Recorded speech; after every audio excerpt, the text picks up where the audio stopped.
Bienvenue dans l'Abreuvoir, le podcast qui vous abreuve de culture. Retrouvez-nous toutes les 2 semaines pour nous entendre débattre de cinéma, musique et de tout plein de sujets intéressants. N'hésitez pas à vous abonner et retrouvez-nous sur toutes les plateformes de streaming. YouTube, Apple Podcasts, Spotify, Deezer. Bonne écoute.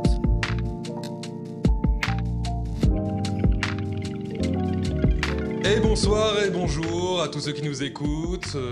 Voilà, c'est l'Abreuvoir. On va dire que c'est là, pour le coup, on pourra dire c'est le premier épisode. Le véritable, le vrai. Celui qu'on s'en souviendra comme étant la première pierre dans un édifice aussi monstrueux. Ou pas du tout, on verra. Donc alors, je suis accompagné de Samy, comment tu vas ? Bah écoute, moi ça va très bien. J'aurais pas mieux introduit justement ce podcast-là. Parce qu'il y a de la pierre, c'est ça, tu vois. Il y a de la pierre, c'est bien solide là, comme un rock. Ah, yo. Amel Bent, tu nous entends. Et de Clément, bien sûr, ça va mec ? Salut, ça va. En forme, On est là, toujours on est là. postiché sur notre fauteuil, tu vois, alors Exactement. tranquillement. Et puis, je m'introduis moi-même, je me permets, donc Adrien, voilà. Et puis, on va parler, dans ce premier podcast de l'Abreuvoir, le véritable, le vrai, l'unique, Enfin. de la French Touch. Attention, il est copyrighté, mesdames et messieurs. Hein. À propos de quoi, de la French Touch ? Non, mais du coup, le podcast L'Abreuvoir, c'est copyrighté. Ah oui, on a un numéro de ciré, allez voir sur On Internet. a les moyens de vous faire un procès, méfiez-vous. Hein. Eh bien sûr, moi, on n'a pas d'avocat en revanche. Pas encore. Bon, en tout cas, on est aussi accompagné de la Gabance, a.k.a. Gabi. Yes. Voilà, donnez-lui gros le big up micro, à donnez-lui lui. le micro. Bonjour, ici j'enregistre tout ce qui bouge, tout ce qui se passe, tout ce que vous allez dire.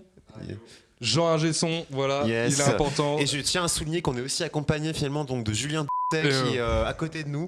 Alors qui vit sa meilleure vie là actuellement. Franchement, il est en train de boire nos paroles avec sa vapote et tout. On va peut-être mettre un bip sur le nom de famille, voilà.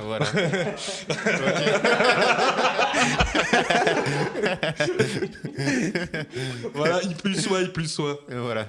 Bon, en tout cas, les gars, moi, là, ça me fait vraiment plaisir là, d'être avec vous. Et puis, on va parler quand même de la French Touch. Donc, on va revenir autant sur les origines qui remontent à bien plus loin que la France déjà, parce qu'on parle de quelque chose qui est quasi international, de comment la French Touch est faite et de comment elle a pu évoluer pour jusqu'à aujourd'hui, en fait. Grosse histoire. Jusqu'au présent. Déjà, je pense qu'avant de commencer, ce serait bien de prendre un peu la température de chacun, le rapport qu'on a avec la French Touch. Moi, je sais que c'est un mouvement finalement que j'affectionne beaucoup. Il y a beaucoup d'artistes en fait qui m'ont beaucoup passionné, donc notamment les Daft Punk, c'est un peu l'évidence. Il y a après des mecs comme Laurent Garnier, des mecs un peu plus confidentiels, des mecs aussi très connus qui sont pas forcément mais à réhabiliter comme Bob Sinclair. Très cool aussi. Et il y a pas mal de figures d'artistes, un peu Frankie Knuckles. On y viendra plus tard, mais du coup, moi, en tout cas, c'est un mouvement que j'apprécie beaucoup. Musicalement, c'est super intéressant. Et moi, ça me fait super plaisir d'en parler. Bah ouais, carrément. Yes. On va développer tout ça, on va essayer. Ouais. En tout cas, en ce qui me concerne la French Touch, l'un de mes morceaux, on va dire, tu vois, parce que bon, c'est vrai que les Daft Punk, vas-y, tu vois, alors, c'est l'incontournable, etc. Tu vois, il y a quand même R, tu vois, alors dans le délire qu'on va aussi en parler. Et surtout la grande diversité qu'il y a. Mais il y a surtout un morceau, vas-y, là, c'est spécial dédicace, surtout à DJ Mehdi avec Signatune, putain. Avec Thomas Bangalter et tout. Ce morceau-là, tu le mets à la salle de sport, tu soulèves la salle de sport, en fait. Mais avec son taf, entière, le bâtiment, quoi. Mais avec son taf aussi, là, finalement, les Princes de la Ville, du coup, là, ces petits, c'est les sons qu'il a fait aussi en tant que beatmaker et tout. Enfin, c'est un gars, effectivement, c'est une grosse figure. On en parlera après, mais c'est aussi un mec très important et très intéressant.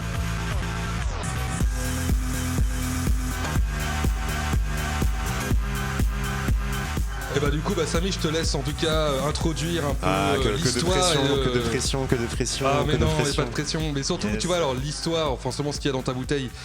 L'histoire de la fraîche là. En tout cas, l'histoire, tu sais, genre de ce mouvement et surtout aux origines et d'où vient cette musique. Yes.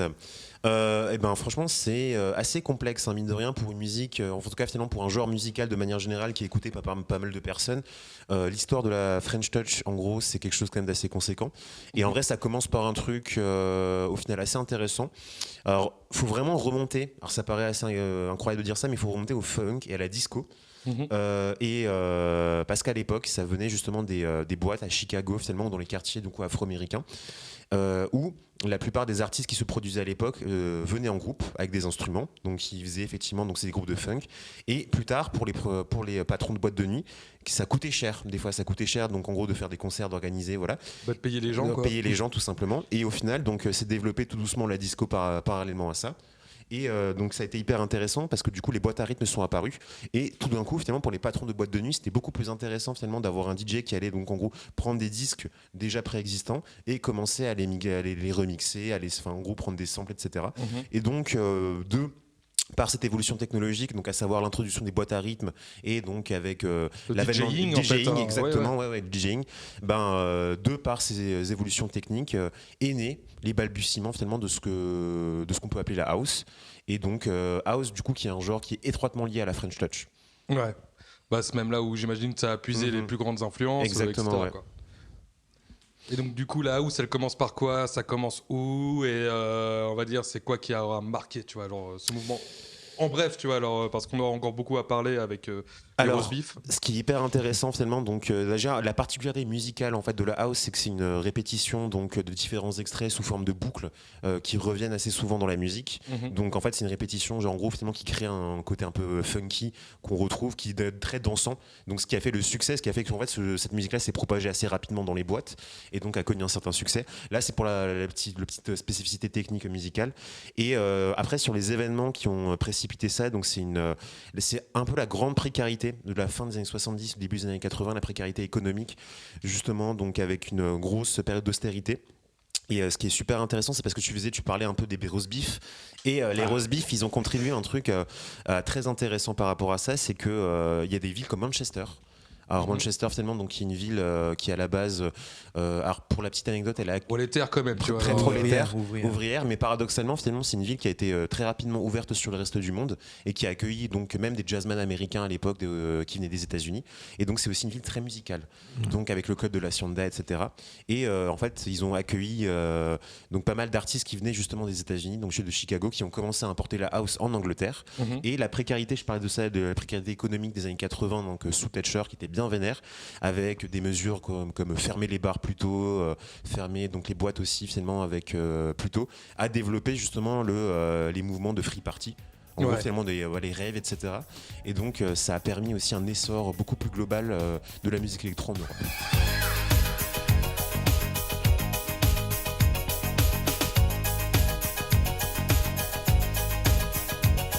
Ouais, bah surtout avec l'interdiction du gouvernement Thatcher. Exactement. Enfin, parce qu'il restait en plus vachement longtemps la meuf, tu vois. Ouais. La longévité, c'est fou, quoi. Elle s'est mis à dos les punks, les mecs qui kiffent la house, les mecs qui vont teuf. Enfin, elle s'est mis à dos tout le monde, quoi. Elle aime pas la gauche, Elle quoi, aime tu pas- vois. Alors, voilà, elle C'est écrit clair. pas de la main gauche, la meuf, tu vois. Alors, voilà. Exactement. Mais ouais, et puis surtout, tu vois que c'est intéressant parce que bon, bah, t'as forcément la protestation, tu vois, alors qui vient aussi, bah, on va dire, d'en bas, tu vois. Alors, et en fait, de la contre-culture qui commence à se créer, tu vois, genre, bah, chez eux, tu vois, en Angleterre. Et qui, du coup, tu vois, alors va quand même finalement arriver, tu vois, alors aussi plus tard dans l'Hexagone. Mais c'est là où tu te dis que là, c'est vraiment la naissance de cette culture-là, tu vois. Et ça. C'est politique. C'est politique, mais la musique de manière générale est politique. Et en fait, ce mouvement, c'est une parfaite démonstration de l'aspect politique. Mais en fait, du coup. Ce mouvement-là s'est exporté en France donc à partir de 87 avec donc justement Jean-Claude Lagrèze qui a organisé ce qu'il a appelé comme les premières soirées French Touch. C'est JC. Exactement, JC pour les intimes. Et donc à partir de là justement donc s'est développé ce mouvement-là donc de house en France. Et en fait ça c'est le noyau dur, on va dire que c'est Paris. C'est vraiment un Paris qui a justement donc avec des villes. Enfin en gros c'est la ville de Paris et ses environs avec des artistes qui ont été émergents vraiment dans ce cadre précis. Et donc à partir de là, donc s'est développé justement ce mouvement en France. Ouais, via les soirées, etc. Tu vois, alors de notre cher JC, quoi. Exactement. Après, c'est un mouvement qui a eu du mal à se lancer au début. C'est effectivement, ça a connu en fait. La plupart des gens n'étaient pas habitués à ça. En plus, la house en soi, c'était un genre qui n'était pas décrié, mais c'est un genre qui n'était pas forcément apprécié par les puristes qui préféraient justement encore un peu les restes du disco.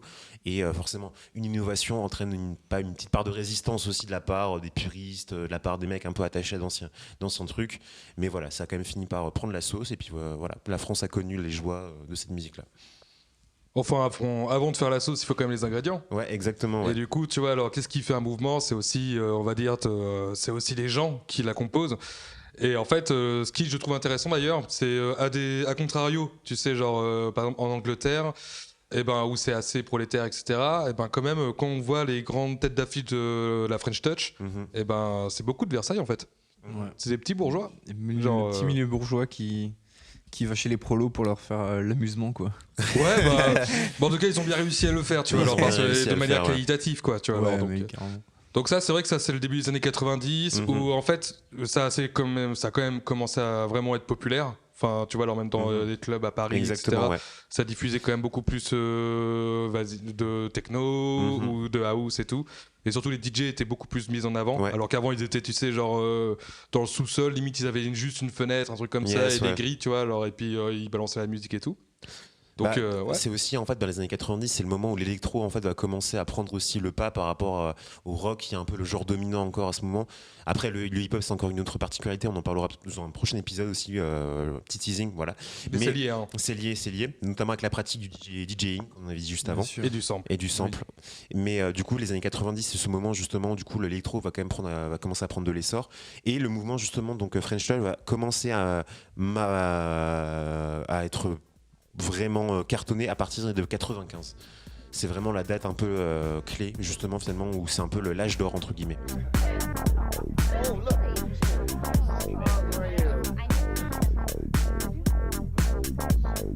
Et ben justement, j'y viens.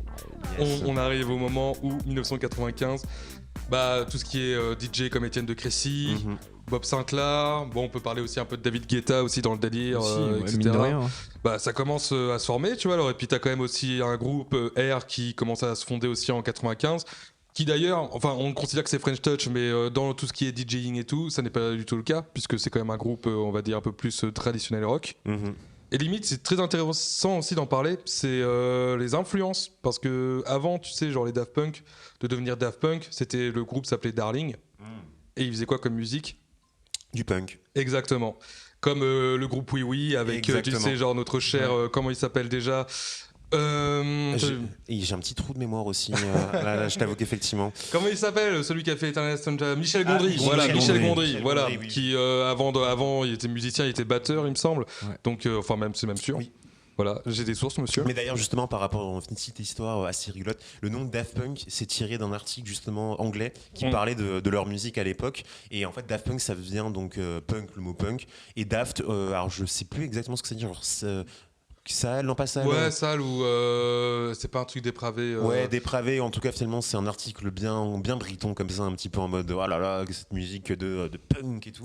Et du coup, ils ont kiffé cet article, ils ont trouvé ça marrant, ils ont gardé ça comme étant le nom officiel du duo qu'ils vont former après. Et petit Frenchie. Frenchie.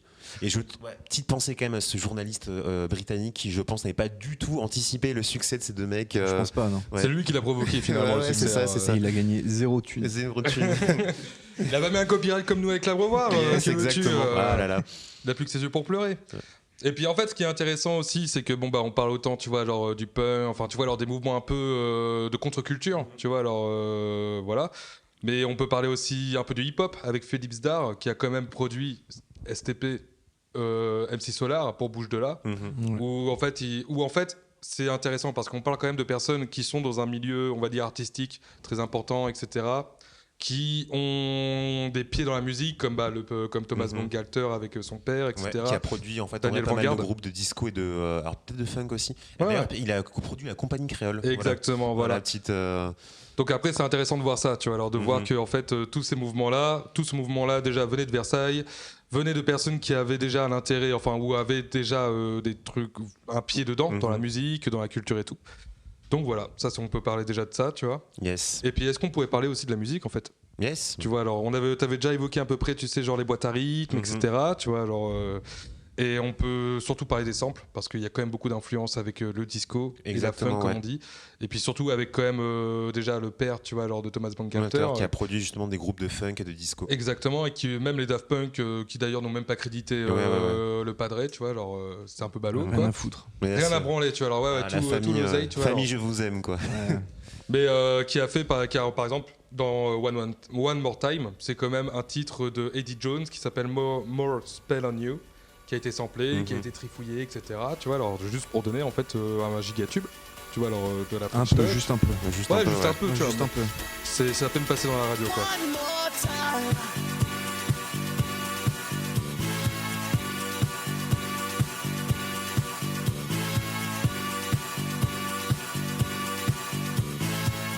Mais voilà. Donc en gros, on a aussi l'utilisation de boîte à rythme, hein, tout ce qui est des classiques de chez Roland, les TR 909, les TR 808, qu'on retrouvera bien plus tard après, par exemple dans la trap, dans le hip-hop et tout. Ouais.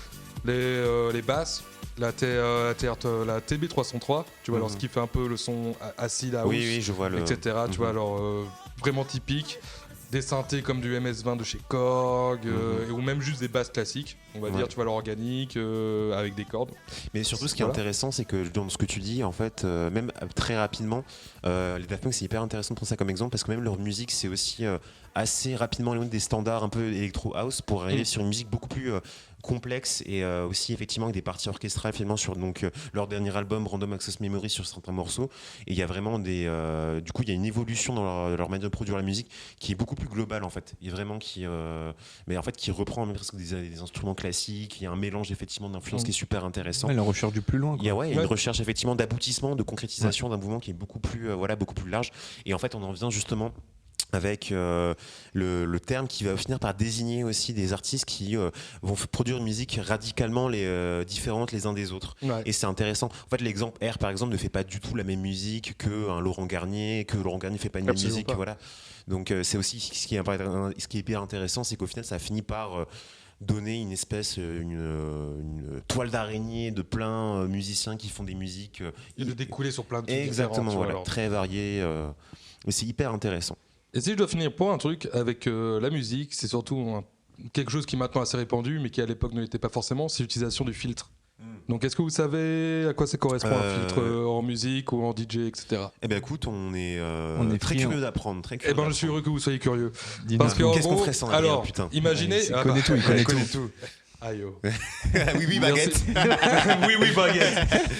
Mais en fait, imagine en face de toi, t'as, tu sais, genre toutes les fréquences, etc. Okay. Tu vois, alors donc t'as ta piste, etc. T'as ton son, t'es là en mode ouais, ça fait des belles courbes, etc. Donc en gros, tout à gauche, tu as les fréquences basses, et tout à droite, tu as les fréquences aiguës. Et au milieu, tu as les médiums. Et en fait, le filtre, ce qui est intéressant avec ça, c'est qu'il permet justement de filtrer les fréquences que tu as envie, tu vois, alors de retirer.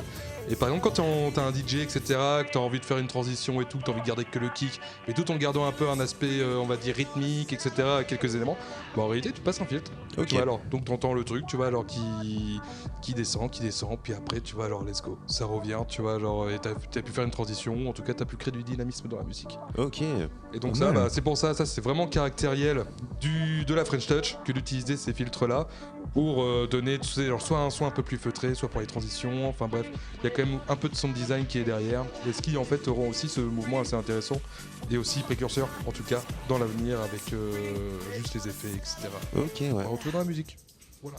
Ouais, c'est... en fait, je suis content d'avoir appris un truc. C'est une super explication. Exactement. Merci. Pour un putain de néophyte comme moi, tu vois, c'est clair, limpide, c'est génial. Bah maintenant tu pourras te la péter. Yes, exactement. En fait, c'est le but de l'abreuvoir, c'est qu'après vous soyez en soirée, que vous la pétiez un peu comme ça, tellement avec vos petites anecdotes et tout. Ouais, comme ça ton cousin il dit ouais, un filtre c'est pour un joint, etc. Yes, non, on va t'expliquer, mon zinc, on va t'expliquer. Donc après, on se retrouve en 95 toujours, et puis il y a quand même, par exemple, Motor Bass qui sort Pen Soul en 95, donc ça va être un giga banger. Et suivi quand même talonné d'un an plus tard de Super Discount de Étienne de Crécy. Donc en gros, ça c'est quasi des maxi, des compilations où on retrouve, on va dire, les futurs grands classiques pour les DJ qui vont être en soirée, en boîte, etc. Et puis on arrive quand même à ce moment fatidique.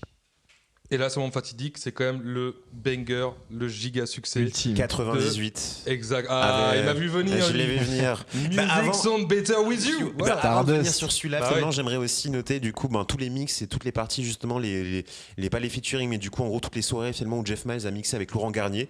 Et Laurent Garnier, un gros big up à lui finalement parce que c'est aussi une des grosses figures qui a introduit ce mouvement-là finalement en France. En gros, la petite anecdote, en fait, c'est lui qui a mixé en Angleterre et du coup, c'est lui qui s'est ramené en France. Et en fait, il a participé à toutes les soirées, il connaît tout le monde, c'est vraiment un putain de padré. Et à ce mec-là, finalement, je dis gros big up. Ah bah oui, mais de toute façon, c'est bien ça qu'on doit aux Anglais, tu vois. Alors, c'est quand même d'avoir ramené, tu sais, genre un peu toute cette culture-là et que en fait, on s'en soit imprégné, etc. Exactement, ouais. Voilà, tu vois. L'Angleterre, on les aime en fait.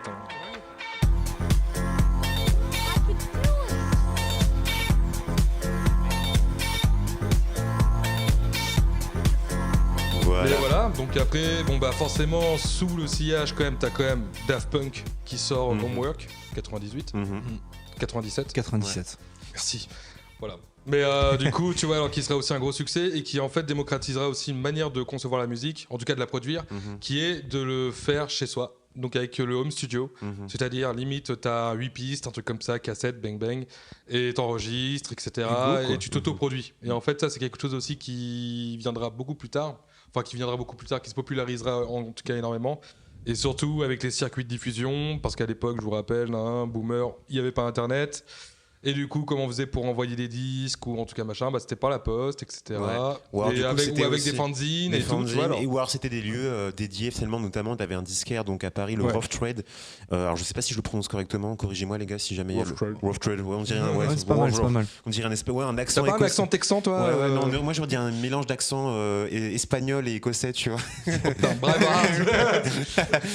Et du coup, il y a ce disquaire-là, finalement, donc, qui a vu pas mal. En fait, qui a créé un espèce de microcosme musical avec pas mal de musiciens qui se retrouvaient là-bas. Donc, en gros, pour prendre des disques, histoire de les sampler, de faire un truc. Ce qui a créé justement des rencontres et ce qui a participé à des petites soirées un peu comme ça, organisées avec des gens qui se connaissaient un peu comme ça. Et donc, voilà, c'est justement, il a grandement participé. Enfin, ce disque-là a contribué justement à cette scène-là qui est née. On parlait de Versailles juste avant, mais du coup, ça vient de là, quoi. Ah, bah, ça, Versailles, en tout cas, c'était la pouponnière, tu vois, alors, de la French Touch. Exactement, ouais.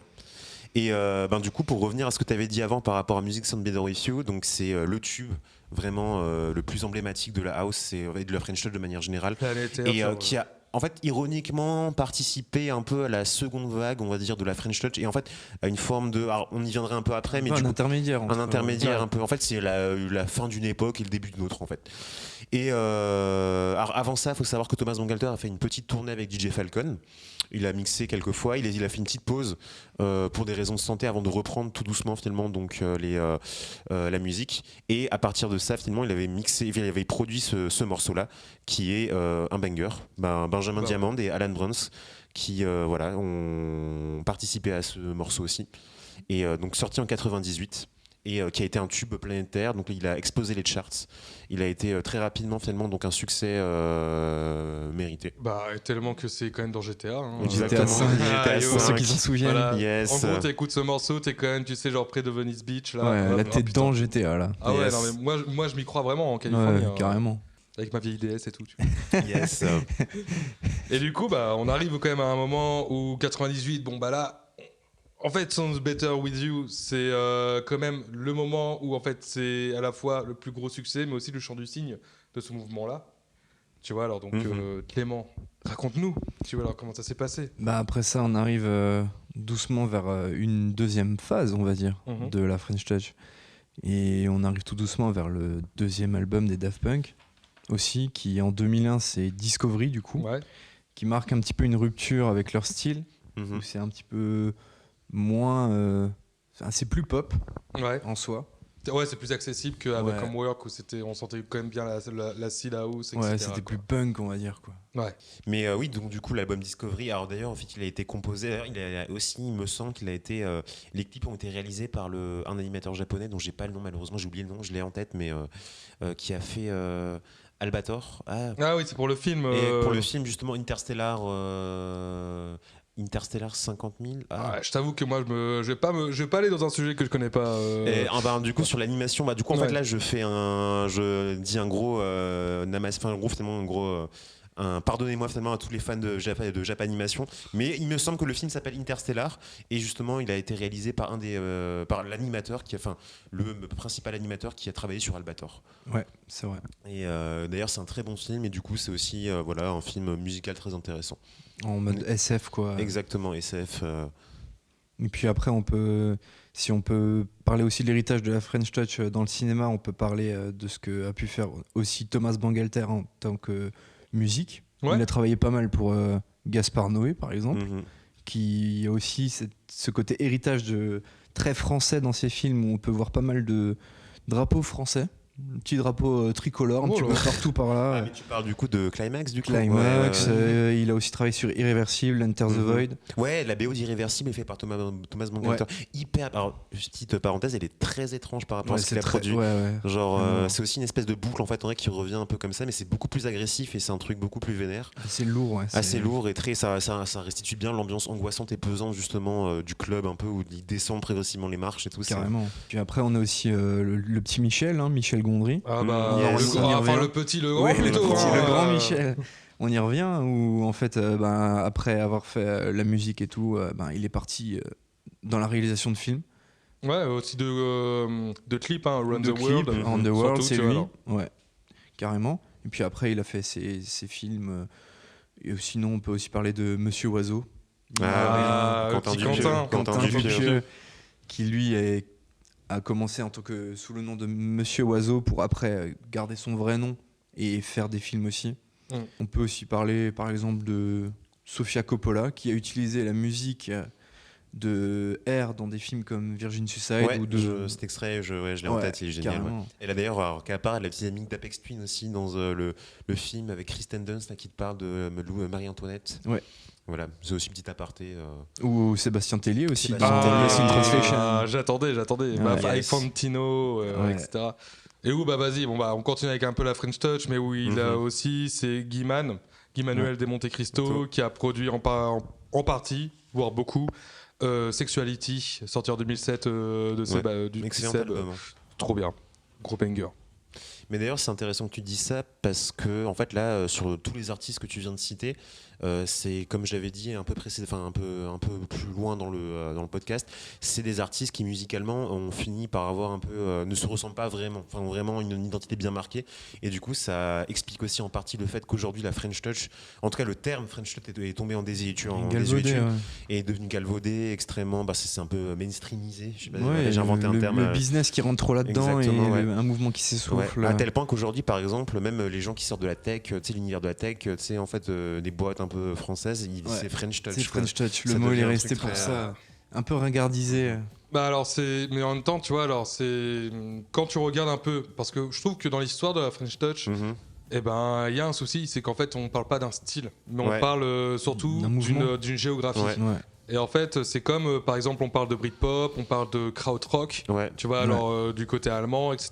C'est-à-dire que la French Touch n'est pas tant, tu sais, genre, c'est pour ça que c'est intéressant, c'est que ce n'est pas tant, en fait, la house. Ce n'est pas tant, on va dire, tu sais, genre une esthétique particulière. C'est surtout un mouvement, à un instant T, dans les années 90, même que ça continue juste après, tu vois, jusqu'à les années 2000. fin 90, début 2000. Ouais, même dans les années 2000, Baby I'm Yours, tu vois, de Breakbot, etc. DJ Midi, voilà.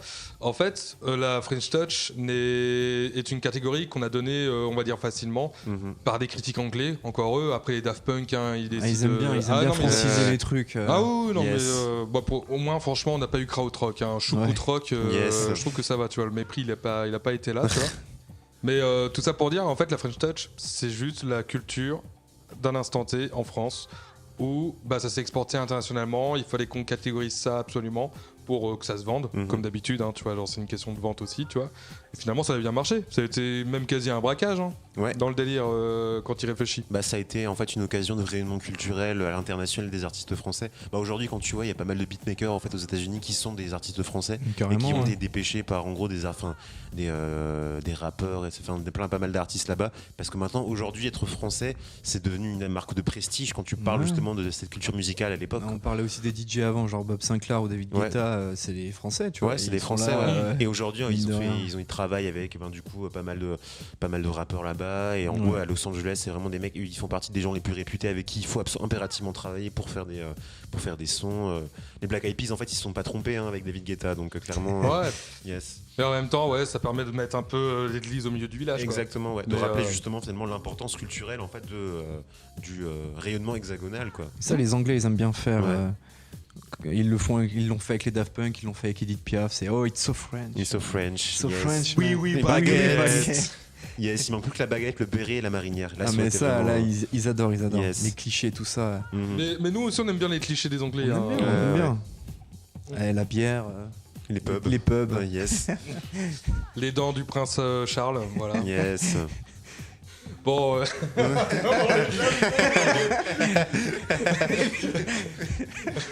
Je suis mort. Franchement, je pense qu'on a fait un très bon tour, mais bien sûr, en fait, c'est là où en fait, comme premier sujet, c'est quand même assez très vaste, ouais. C'est très vaste, et en fait, c'est très compliqué de résumer tout ça, de résumer une histoire, parce qu'en fait, c'est une histoire qui est encore contemporaine et qui continue, tu vois. Qui continue, c'est ça le. Quand tu parles, et puis en fait, on pourrait même ramener au rap, c'est-à-dire qu'en fait, on entend aujourd'hui du rap français qui est quand même internationalement où ça se passe. Ouais. Quoi, tu vois, alors, ça marche très bien. que ce soit Ouais, en Afrique, machin, tu vois, le rayonnement français il continue à ce niveau-là. Donc la French Touch, on pourrait dire que c'est juste un marketing pour faire amener, on va dire, les gens à la France Ouais, ou à carrément. écouter de la Exactement. musique française.